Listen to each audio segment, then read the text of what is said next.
हाँ जी, तो भाई ये एक लास्ट वीडियो है बोट एंड स्ट्रीम का मेरी साइड से, राइट। इसमें कुछ अच्छे में 2 या 3 क्वेश्चंस आपको कराने वाला हूँ, ठीक है। तो इसमें आप फर्स्ट क्वेश्चन देखिए जो एग्जाम में काफी बार पूछा गया है, राइट। पढ़ते हैं। इसमें लिखा है 2 स्थान 108 किलोमीटर दूर है, मतलब 2 प्लेस हैं और उनके बीच में जो डिस्टेंस है वो कितना है 108 किलोमीटर का, ठीक। दोनों जगह से 2 नाव एक ही समय पर एक दूसरे की तरफ चलना शुरू करती हैं, ठीक है। अगर एक नाव धारा के साथ और दूसरी नाव धारा के विपरीत जा रही हो तो कितने समय बाद मिलेंगी अगर उनकी स्पीड एक की 12 और दूसरी की 15 किलोमीटर बराबर है। पक्की बात है, गुड। तो बच्चे अब क्वेश्चन चूंकि हट गया होगा, मैं आपको इस क्वेश्चन को अपने शब्दों में समझाता हूं। जरा इसको मैं रख लूं। अब इधर देखो, मान लो सर 2 प्लेस हैं जो दिख रहे हैं, दोनों के बीच का गैप कितना है 108 किलोमीटर। मान लीजिए पहली नाव ये है जिसका स्पीड हम v1 मान लिए और दूसरी नाव ये है जिसका हम स्पीड v2 मान लिए, ठीक है कि नहीं, ठीक है। अब आपको ये भी पता होगा कि चूंकि इसका स्पीड हम v1 v2 ना मान के हम वही लिख दें जो एग्जामिनर ने दे रखा है। ये चल रही है 12 किलोमीटर पर आवर की स्पीड से और ये चल रही है सर 15 किलोमीटर पर आवर की स्पीड से। पक्की बात, ठीक। अब वो कहने लग रहा है कि एक नाव धारा के साथ जा रही है, तो सिंपल सी बात है चूंकि उस तरफ से दूसरी नाव आ रही होगी तो धारा के खिलाफ ही होगी, ठीक है कि नहीं, बिल्कुल। तो चूंकि यह धारा के साथ है तो इसका स्पीड क्या होगा सर 12 प्लस डब्ल्यू, चूंकि ये विद द वाटर है ना, या फिर ये डाउन स्ट्रीम जाने लग रही है तो इसका स्पीड कितना बनेगा 12 प्लस डब्ल्यू। चूंकि वो क्या हो रही है अगेंस्ट दी वाटर आ रही है, पानी के विपरीत आ रही है, अप स्ट्रीम आ रही है ना, पानी के खिलाफ आ रही है, धारा के विपरीत आ रही है, तो इसका स्पीड क्या होने लगेगा सर 15 माइनस डब्ल्यू। सही है कि नहीं, बिल्कुल सही है। अब हमसे ये कह रहा है कि आखिर बताओ ये दोनों नाव कितने समय के बाद मीटिंग करेंगी या कितने समय के बाद मिलेंगी। तो बच्चे हमने पता है क्या निकालना है, मीटिंग टाइम निकालना है। और मीटिंग टाइम का फॉर्मूला कुछ नहीं होता, बस आप माइंड के अंदर थोड़ा सा सेट करके रख लो। टाइम का फॉर्मूला क्या होता है, तो आप बोलेंगे सर डिस्टेंस अपॉन स्पीड, यही होता है ना। तो मीटिंग टाइम का फॉर्मूला भी कुछ नहीं होगा, बस मीटिंग टाइम इक्वल टू बोल सकते हैं distance upon relative speed, relative speed, ठीक है। बस ये आपने फॉर्मूला माइंड के अंदर सेट करके रखना है, ठीक है। और इसमें आप वैल्यूज पुट करेंगे, अपने आप आंसर आ जाएगा। मैं करके बता रहा हूं कैसे, यहां पे दिख रहा है, ठीक है। एग्जाम हॉल में देखिए ऐसा कुछ नहीं करना, ये सब ड्रामा, ये चूंकि मुझे सिखाना था इसलिए मैंने करा। एग्जाम हॉल में डायरेक्ट क्या करना है वो मैं वहां लिख रहा हूं, ठीक है। तो जरा ये, तो आप बोलेंगे सर चूंकि टाइम निकालना है, डिस्टेंस दोनों पॉइंट के बीच का डिस्टेंस वो कितना है, तो आप बोलेंगे 108 और डिवाइड में आप क्या करेंगे रिलेटिव स्पीड। अब ध्यान रखिए यहां पर स्पीड का मतलब एक इस स्पीड से है और दूसरी इस स्पीड से। और याद कीजिए ट्रेन की मेरे वो चैप्टर जिसमें मैंने आपको बताया था यदि आपस में 2 ट्रेनें यहां से और वहां से आ रही होती हैं तो उसके बीच में रिलेटिव स्पीड में साइन कौन सा यूज करते हैं, कौन सा करते हैं सर प्लस का। तो वैसे ही यहां पे सर 2 ट्रेन बोलिए, 2 व्यक्ति बोलिए, 2 नाव बोलिए जो अपोजिट डायरेक्शन में चलने लग रही है तो इसके बीच में भी कौन सा साइन आएगा प्लस का। बस यही गलती होती है इसलिए क्वेश्चन बनाया गया था। तो यह जाएगा 12 प्लस डब्ल्यू और बीच में वो प्लस का साइन इसलिए मैं थोड़ा सा डार्क कर दे रहा हूं, ठीक है, वो वाला रिलेटिव स्पीड का। और यह जाएगा 15 माइनस डब्ल्यू। तो सर डब्ल्यू से डब्ल्यू कैंसिल, 15 और 12 कितना होता है 27। तो बस ये आ गया 108 डिवाइडेड बाय 27 और 27 से ये कटेगा कितने टाइम्स 4 टाइम्स। तो आंसर कितना आ गया 4 घंटे। मतलब कि दोनों जो बोट है ना 4 घंटे के बाद आपस में मीट करेंगी, ठीक है, पक्की बात है। तो सर इस क्वेश्चन में स्पेशल क्या था मैं आपको वो बात बता रहा हूं। यहां पे देखिए क्या हो रहा है, सबसे पहले आपको कॉम्बिनेशन नाव की स्पीड और पानी की स्पीड के बनाकर ऐसा बनाना है क्योंकि विद द वाटर है। जो अगेंस्ट द वाटर है उसमें क्या करना है आपको कि भाई जो आपका नाव का स्पीड है और वाटर का चूंकि अगेंस्ट है तो ओवरऑल स्पीड क्या बन रही है 15 माइनस डब्ल्यू। फिर इसके बाद भी आपको क्या करना है इन दोनों स्पीड का रिलेटिव स्पीड वाला कॉन्सेप्ट दिमाग के अंदर लाना है, ठीक है, जो मैंने यहां पे यूज किया है ना। और उसके चीजों को सॉल्व कर रहे होंगे तो आंसर आ जाता है 4 आवर। ये बेहद इंपॉर्टेंट क्वेश्चन है, इस चैप्टर में ये वाला क्वेश्चन मैंने काफी एग्जाम में आया हुआ देखा है, ठीक है। और बच्चा बस कंफ्यूज यही हो जाता है, ठीक है ना, क्योंकि यहाँ पे कुछ चीजें गड़बड़ होने लगती है ना, वो ये वाली स्पीड बना लेता है तो फिर ये नहीं समझ पा रहा होता है ना। और फॉर्मूला हमेशा ध्यान रखना काय का मीटिंग टाइम का, और वो क्या होगा बच्चे डिस्टेंस अपॉन रिलेटिव स्पीड। और रिलेटिव स्पीड क्या होती है आपको मैंने बताया है, जब भी 2 स्पीड के बीच कंपेयर किया जाएगा तो वहां पे एक टर्म यूज होती है जिसको बोलते हैं रिलेटिव स्पीड, है ना। ज्यादा नहीं समझना अपन को, सापेक्ष गति है ना। धीरे धीरे जब चीजें बनने लगती हैं तो सब समझ में आने लगता है आखिर है क्या, कैसे बनने लग रही है, समझ रहे हैं ना बातें। तो आज के लिए बस इस वीडियो में, है ना, इस क्वेश्चन में इतना ही रख रहे हैं। टाइम कितना आ रहा है, 4 आवर। अब एक लास्ट क्वेश्चन और मैं करा रहा हूं, बहुत अच्छा क्वेश्चन है, उसको पढ़िएगा और उसमें थोड़ा समय लगेगा समझने में, और पूरा माइंड उस पर दीजिएगा क्योंकि वो क्वेश्चन भी एग्जाम में पूछा गया है। ठीक है, तो देखते हैं भाई नेक्स्ट। देखिए भाई, बोट एंड स्ट्रीम का सबसे लास्ट क्वेश्चन और सबसे इंपॉर्टेंट। ठीक है, बड़े ध्यान से पहले तो क्वेश्चन को रीड कीजिए। इसमें लिखा है एक समुद्री जहाज किनारे से 77 किलोमीटर दूर है। मतलब सर एक जहाज है, ठीक है ना, जो सही मायने में जहां उसको पहुंचना है ना उससे कितनी दूरी पे, 77 किलोमीटर, 77 किलोमीटर। ठीक, फिर कह रहा है इसमें ना एक होल हो गया जिसके कारण प्रत्येक 5 सही 1/2 मिनट में, मतलब 5 1/2 मिनट में कितना पानी बाहर आ रहा है, 2 1/4 टन। ठीक है, फिर कह रहा है कि इसके अंदर ना एक नल भी लगा हुआ है जो अंदर भरे पानी को बाहर निकालने का काम करता है, और वो क्या कर रहा है, पानी 1 घंटे में 12 टन बाहर फेंक दे रहा है। 1 घंटे में कितना पानी बाहर फेंक रहा है, 12 टन। फिर कह रहा है कि ज्ञात करो इसे किस चाल से चलना चाहिए, मतलब इस वाले जहाज को जिसमें पानी फिल हो गया ना, मतलब फिल होने लग रहा है, इसको आखिर हम किस स्पीड से चलाएं, ठीक है, जिससे मतलब किस चाल से चलना चाहिए कि जब ये डूबने वाला हो, जब ये जहाज डूबने वाला हो तो इसे 6 किलोमीटर प्रति घंटे की रफ्तार से आने वाला बचाव जहाज, ठीक है ना, आकर बचा ले और डुबोने के लिए 69 टन पानी पर्याप्त है। ओके, कहने का मतलब ये है सर, किनारा ये है, ध्यान समझिएगा, इससे 77 किलोमीटर दूर एक जहाज है जिसमें एक छेद हो गया जिसके कारण पानी बाहर निकलने लगा, मतलब अंदर आने लगा, समुद्र का पानी उस जहाज के अंदर आने लगा।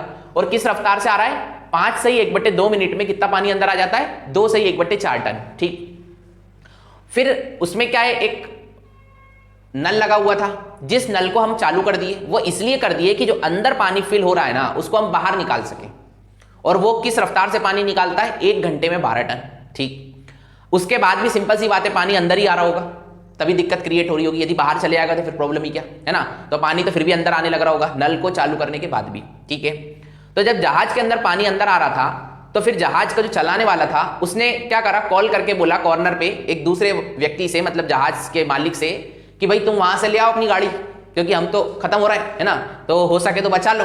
तो इस तरफ से जो दूसरा जहाज गया है ना कॉर्नर से, वो गया है 6 किलोमीटर पर आवर की स्पीड से। और लफड़ा ये है कि जब उस जहाज में जिसके अंदर पानी फिल होने लग रहा है ना, जैसे 69 टन पानी फिल होगा, खत्म, समझ रहे हो, तो उसको बचाना है। बचाना किसको, इस जहाज को। तो अब हमें यह बताना है कि ये तो 6 की स्पीड से चल रहा है, आखिर वो मैक्सिमम किस स्पीड से चले कि जैसे उसके अंदर 69 टन पानी फिल हो जाए तो उसका मिलन इसके साथ हो जाए, इस वाले जहाज के साथ। बात समझ आ रही है? एक बार मैं फिर से समझा रहा हूं इस क्वेश्चन को, ध्यान से देखिएगा। सर ऐसे क्वेश्चन से घबराना नहीं है, डरना नहीं है। देखो मैं फिर से कह रहा हूं, मैं मैथ्स जो पढ़ाने लग रहा हूं ना, मैं हर स्तर के बच्चे के साथ दे रहा हूं, चाहे उसका एमपी पुलिस कांस्टेबल का एग्जाम हो, एमपीएसआई का एग्जाम हो, आईबीपीएस क्लर्क का एग्जाम हो, आईबीपीएस पीओ का हो, सीएचएसएलई का एग्जाम हो, सीजीएलई का हो, कुछ भी हो सर, चाहे प्री हो चाहे मेंस हो। मैथ मतलब मैथ होता है, करना ये होता है कि आप पहले बेसिक स्ट्रॉन्ग करो, बेसिक स्ट्रॉन्ग करने के बाद धीरे धीरे आप ना थोड़े बड़े लेवल के क्वेश्चन सीखो।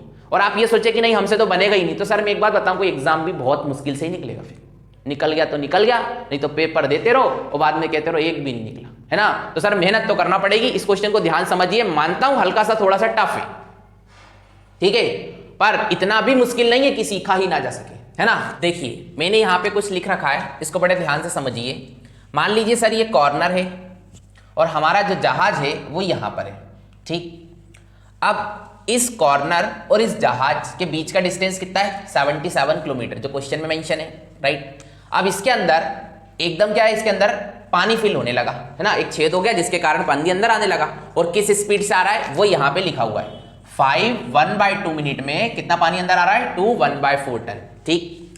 अब उस जैसे ही पानी अंदर आने लगा तो हमारे पास एक चूंकि नल भी लगा हुआ था, आउटर नल, तो हमने उसको क्या स्टार्ट कर दिया, जिसके कारण अंदर जो पानी आ रहा है वो बाहर वापिस समुद्र में जाने लगे।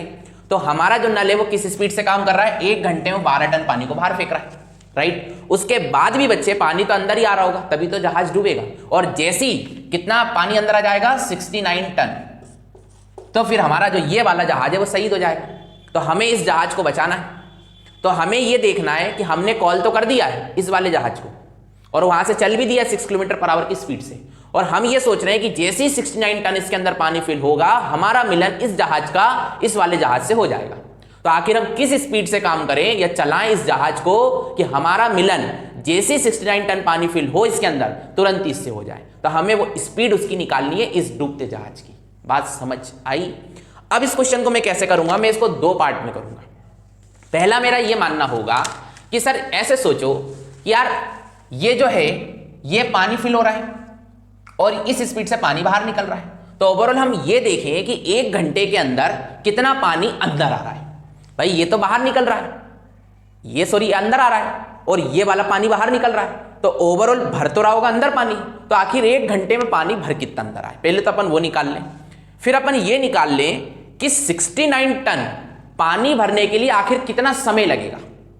समझ में आ रही है ना? पहले ये देख लें कि एक घंटे में कितना पानी अंदर फिल हो रहा है, फिर 69 टन पानी भरने के लिए कितने समय की रिक्वायरमेंट होगी, और उसके बाद कुछ नहीं करेंगे, इन दोनों के बीच रिलेटिव स्पीड या वही मीटिंग टाइम वाला कॉन्सेप्ट लगा देंगे। मीटिंग टाइम इक्वल टू वही डिस्टेंस अपॉन रिलेटिव स्पीड, उससे हमें पता चल जाएगा कि आखिर हमें किस स्पीड से जानना होगा। ठीक है, तो अब मैं सबसे पहले इसको सॉल्व करूंगा कि 1 घंटे में पानी कितना अंदर आ रहा है और 69 टन पानी भरने के लिए हमें कितना समय लगेगा। यदि दो चीज हम निकाल लिए ना तो फिर हम इसके बीच रिलेशन बना के आगे चीजें बना सकते हैं। ठीक है, तो जरा वो देखते हैं कैसे होगा। देखिए इस क्वेश्चन में सबसे पहले मैं ये देख रहा हूं कि जैसे ही उसके अंदर छेद हुआ है जहाज के अंदर, तो एग्जामिनर ने बता रखा है कि 1/2 मिनट में कितना पानी फिल हो रहा है, 2 1/4 टन, राइट। तो हम इसको थोड़ा अच्छे से लिख लिए, 2 × 5 + 1 11/2 मिनट में कितना पानी फिल हो रहा है, 9/4 टन। समझ रहे हो ना, 4 दूनी 8 और 1 9/4 टन। ठीक, अब मैं ये देख रहा हूं कि 11/2 मिनट में इतना पानी फिल हो रहा है। तो सर 1 मिनट में पानी कितना फिल हो रहा है, तो 2 ऊपर चले जाएगा, 11 नीचे आ जाएगा। ये थोड़ा सॉल्व करने लग रहे हैं अपन, है ना। 2 से 4 काट दिया 2 बार, 2 का × 11 से कर दिया, तो 9/22 टन। मतलब 1 मिनट में कितना पानी फिल हो रहा है, 9/22 टन। ठीक है, तो हमें 1 मिनट में नहीं, हमें 60 मिनट में निकालना है, क्योंकि 60 मिनट बराबर 1 घंटा होता है। तो हमें 60 मिनट का निकालना है, तो मैंने 60 से इंटू कर दिया, फिर 60 और 22 को आपस में काटा 2 से, तो ये 11 बार कटेगा, ये 30 बार कटेगा, 9 × 27 270/11 टन। मतलब मैं ये कह सकता हूं कि उस जहाज में बाहर से अंदर 1 घंटे में कितना पानी आ रहा है, 270/11 टन, राइट। अब चूंकि उसके अंदर एक नल था तो हम नल भी तुरंत चालू कर दिए थे, तो वो नल ओवरऑल क्या कर रहा है, वो आउटलेट नल होगा, है ना, क्योंकि वो बाहर निकाल रहा है अंदर के पानी को बाहर। तो वो 1 घंटे में कितना पानी निकाल रहा है, तो आप बोलेंगे 12 टन। तो आखिर हम ये देखें कि 1 घंटे में उस जहाज के अंदर पानी कितना आ रहा है, तो वो कैसे निकाल सकते हैं। तो हम बोलेंगे ये तो आ रहा है अंदर और ये जा रहा है बाहर, तो बस हमने इसमें से इसको सब्ट्रैक्ट कर लिया, घटा लिया, माइनस कर दिया। तो बस एलसीएम लेंगे, वो आप सब समझ रहे होंगे, 270 - 132/11। तो ओवरऑल 1 घंटे में उस जहाज के अंदर कितना पानी आ रहा है, 138/11 टन। मतलब 138/11 टन पर आवर इस स्पीड से उस जहाज के अंदर पानी फिल हो रहा है। ठीक है, अब मैं इसको चूंकि रफ करूंगा, इसके बाद बच्चे हम क्या करेंगे, जरा मैं आपको फिर से बताता हूं। ये क्या निकला, 1 घंटे में इतना पानी आ रहा है, और आप जानते हैं 69 टन जैसी पानी आएगा जहाज खत्म। तो हम आखिर वो देख लें टाइम पीरियड कि आखिर 69 टन पानी फिल होने में, चूंकि 1 घंटे में इतना होने लग रहा है, तो वो समय कितना लगेगा। तो 69 में डिवाइड कर दूंगा इस वैल्यू से, और इससे करने के बाद 138/11 टन से डिवाइड करने का मुझे टाइम पीरियड मिल जाएगा। उस टाइम पीरियड का फिर यूज करूंगा दोनों स्पीड के साथ, तो मुझे पता चल जाएगा दूसरे वाले का स्पीड क्या रखना पड़ेगा। ठीक है, तो अब जरा देखते हैं कि इसके बाद हमें किस तरीके से आगे बढ़ना होगा। देखो भाई, अब इसके बाद मैंने बच्चे क्या करा, मैंने अभी कहा था कि 1 घंटे में कितना पानी अंदर आ रहा है, 138/11 टन। और जैसे 69 टन पानी फिल होगा तो वो जहाज डूब जाएगा। तो हम देखते हैं वो टाइम पीरियड क्या है जब जहाज जो टोटली डूब जाएगा। तो मैंने 69 टन में डिवाइड किया किसका, 138/11 टन पर आवर का, है ना, क्योंकि इस स्पीड से पानी फिल हो रहा है और इतना पानी फिल होने का जहाज डूब जाएगा। तो वो टाइम पीरियड निकाला, इसको पूरा सॉल्व करके 69 138 2 टाइम्स कट जाएगा, तो 11/2 आवर, मतलब 11/2 घंटे के बाद वो जहाज है ना, उसके अंदर टोटल 69 टन पानी आ जाएगा। अब ऐसे सोचो कि यहां से एक जहाज चली दिया है और ये अपना जहाज है ही, दोनों के बीच डिस्टेंस कितना है सर, तो आप बोलेंगे 77 किलोमीटर। ये किस स्पीड से चल रहा है, तो आप बोलेंगे सर ये 6 किलोमीटर पर आवर की स्पीड से चल रहा है। और इसका स्पीड हमें निकालना है, जो जहाज डूबने वाला है आखिर उसको किस स्पीड से चलना है कि वो डूबने से बचा ले। और डूब कितने टाइम के बाद जाएगा, तो उसमें आ रहा है ना 11/2 आवर के बाद वो डूब जाएगा। तो तो बस बच्चे रिलेटिव स्पीड का कॉन्सेप्ट लगाते हैं मीटिंग टाइम पे, है ना। तो आप जानते ही हैं मीटिंग टाइम, तो मीटिंग टाइम क्वेश्चन में गिवन ही है 11/2, है ना। उस समय जैसी वो डूबेगा उसी समय अपन को इस जहाज का इसके साथ मिलन कराना है। तो मीटिंग टाइम कितना आ गया इस बार 11/2 आवर इक्वल टू ऊपर क्या आता है डिस्टेंस जो दे रखा है क्वेश्चन में 77 और डिवाइडेड बाय रिलेटिव स्पीड, और आपस में एक दूसरे के खिलाफ आ रहे हैं दोनों जहाज, है ना, अपोजिट डायरेक्शन में, तो क्या होगा प्लस, तो ये आ गया 6 + x। समझ आया कि नहीं आया? तो 11 से 77 निपटा दो कितनी बार, 7 बार। देखो 7 दूनी 14 होता है, इधर 14 आएगा, ये 6 + x, है ना, और फिर कर ही देता हूं, तो 6 + x इक्वल टू कितना है 7 × 2 मतलब 14। तो x की वैल्यू बच्चे कितनी आने लग रही है, डायरेक्ट आ जाएगी अपनी 14 में से 6 घटाएंगे तो ये आ गई 8। मतलब इस जहाज को यदि पानी में डूबने से बचाना है तो 8 किलोमीटर/आवर की स्पीड से दौड़ाना पड़ेगा।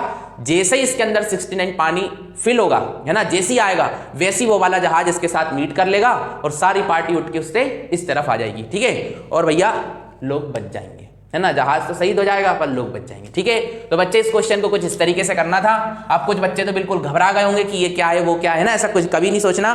2 या 3 बार इस क्वेश्चन को देखोगे, आराम आराम से समझोगे, स्टेप टू स्टेप बात करोगे अपने आप से, तो आपको ही बनने लगेगा ये क्वेश्चन, ठीक है। कोई टफ नहीं है, ऐसा आपकी सोच है जिसको मैं नहीं बदल सकता जब तक कि आप अपनी खुद की इच्छा शक्ति से चीज को ना सीखना चाहें, ठीक है। अब बात आती है कि ये चैप्टर तो हो गया कंप्लीट। देखिए मेरा एक व्हाट्सएप नंबर है, सबको पता होगा, 7000461937, है ना, ये मेरा व्हाट्सएप नंबर है मेरी टीम का। इस पे आपका जो भी डाउट हो ना, किसका, बोट एंड स्ट्रीम टॉपिक का, सर आप मुझे व्हाट्सएप करिए। मैं अच्छे क्वेश्चन जो मुझे लगेंगे कि वाकई में इस टाइप के क्वेश्चन मैंने अपने वीडियोस में नहीं डाले हैं, उसका मैं प्रॉपर 1-2 वीडियो बना दूंगा, ठीक है, उन डाउट वाले क्वेश्चंस का, ठीक है। कौन से टॉपिक के, बोट एंड स्ट्रीम की बात कर रहा हूं, ताकि मैं ये चाहता हूं कि मेरे साथ जो भी बच्चे जुड़ रहे हैं ना, जिस टॉपिक को मैं कंप्लीट कर रहा हूं वो 100% उनका भी कंप्लीट होता जाए, ठीक है। तो डाउट हमेशा आते हैं और आते रहना भी चाहिए, क्योंकि उससे क्या होता है, मेरे को ही पता चलता है कि मैं किस लेवल का पढ़ा रहा हूं, किस लेवल के एग्जाम में चीजें आने लग रही हैं जो मैं सॉल्व करा ही नहीं रहा, तो जिससे मैं भी अपने आप को अपडेट करता हूं। आप बच्चे जो 1, 2, 5, 10 नंबर से रुक जाते हैं ना, उनका एग्जाम भी बिल्कुल निकलने लगेगा, क्योंकि जो मैंने सिखाया वो तो सीख ही लिए, पर जो उनके डाउट आ रहे हैं यदि वो भी हम दूर कर दिए तो फिर बचा ही क्या, सक्सेस तो मिलना ही मिलना है, ठीक है। तो ये मेरी तरफ से था sir, boat and stream as a teacher complete है, राइट। अब बात आती है कि हम आगे क्या पढ़ाएंगे। तो बच्चे फिर मैं कह रहा हूं, पहले मैं ना छोटे छोटे टाइप के क्वेश्चंस बताऊंगा, वो परसेंटेज के भी होंगे, प्रॉफिट लॉस के भी होंगे, टाइम एंड वर्क के भी होंगे, पाइप एंड सिस्टम के भी होंगे, सिंपल कंपाउंड इंटरेस्ट के भी होंगे। और जब एक बार बच्चे जुड़ जाएंगे ना, फिर मैं सोचा हूं पार्टनरशिप टोटल कंप्लीट करूंगा और उसके बाद कंपाउंड इंटरेस्ट टोटल कंप्लीट करूंगा और शायद सिंपल इंटरेस्ट भी, है ना। तो ये तो मैं अपनी तरफ से 100% प्रॉमिस कर रहा हूं। बस होता ये, आप मेरे काम को, मेरे वीडियोस को, है ना, इसको बहुत अच्छे से शेयर करो सर, ठीक है, क्योंकि जब मैं चीजें देखने लगता हूं तो मुझे पता चलता है इतने व्यूज आ रहे हैं, इतने सब्सक्राइबर हैं, समझ रहे हैं ना, तो ऐसा लगता है पता नहीं कब क्या चेंज आएगा, है ना। तो प्लीज मैं आपसे एक रिक्वेस्ट कर रहा हूं कि मेरे इस काम को बहुत बढ़िया तरीके से शेयर कीजिए, जितने ग्रुप्स हैं, जितने आपके फ्रेंड्स हैं, है ना, और जितने डाउट है इस नंबर पे आप क्वेश्चन भेज दीजिए। एक बात हमेशा ध्यान रखिएगा, यदि क्वेश्चन का सॉल्यूशन उस दिन या अगले दिन नहीं मिले तो ये नहीं सोचना है कि सर आप रिस्पॉन्स नहीं दे रहे हैं, है ना, क्योंकि वो 300-400 मैसेज आते हैं तो समझ रहे हैं ना, सबको टाइम लगता है सॉल्व करके देने में, ठीक है। तो आज के लिए अपन इतना ही रखते हैं, नेक्स्ट टाइम किसी अच्छे वीडियो के साथ मिलेंगे, किसी नए टॉपिक के साथ, ठीक है। Thank you very much.